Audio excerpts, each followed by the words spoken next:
Russia ইউরোপের দিকে তাদের পারমাণবিক বোমারু বিমান সরিয়ে এনেছে এমন খবর নতুন করে উদ্বেগ ছড়িয়েছে। অন্তত 4টি TU-95 বোমারু বিমান ইউক্রেনের কাছাকাছি ঘাঁটিতে ফের মোতায়েন করা হয়েছে, যেগুলোতে আগে থেকেই মিসাইল বসানো রয়েছে। এই পরিস্থিতিকে বড় ধরনের হামলার পূর্বাভাস বলেই মনে করছেন বিশ্লেষকরা। এর আগে ড্রোন হামলার কারণে বিমানগুলো পূর্ব রাশিয়ার নিরাপদ ঘাঁটিতে সরিয়ে নেওয়া হয়েছিল।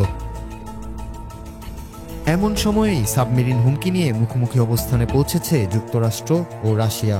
পুতিনের ঘনিষ্ঠ মেদভেদেভ পারমাণবিক যুদ্ধের হুমকি দেওয়ার পর ট্রাম্প দুটি পারমাণবিক সাবমেরিন রাশিয়ার আশেপাশে পাঠানোর নির্দেশ দেন।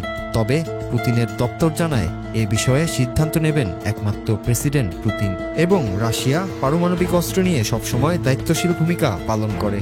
ইউক্রেনও চুপ করে নেই। তাদের গোয়েন্দা সংস্থা দাবি করছে রাশিয়ার দখলকৃত ক্রিমিয়ায় হামলা চালিয়ে একটি Su-30 যুদ্ধবিমান ধ্বংস এবং আরও 4টি বিমান ক্ষতিগ্রস্ত করেছে তারা। একই সময়ে যুক্তরাষ্ট্রের বিশেষ দূত রাশিয়া সফরে যাচ্ছেন আলোচনার সম্ভাবনা নিয়ে। তবে সেখানেও রয়েছে কঠোর বার্তা, যুদ্ধবন্ধে রাশিয়ার হাতে সময় এখন সীমিত।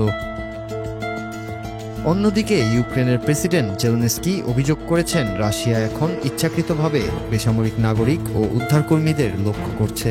একটি হামলায় এক শিশুসহ 7 জন নিহত হন, সেটি তুলে ধরে জেলেনস্কি বলেন, প্রতিদিন যে দেরি হচ্ছে তাতে নতুন নতুন প্রাণ ঝরছে। তাই তিনি পশ্চিমা বিশ্বের কাছে দ্রুত কঠোর সিদ্ধান্তের আহ্বান জানিয়েছেন। Noor Raju, Bangla TV news desk.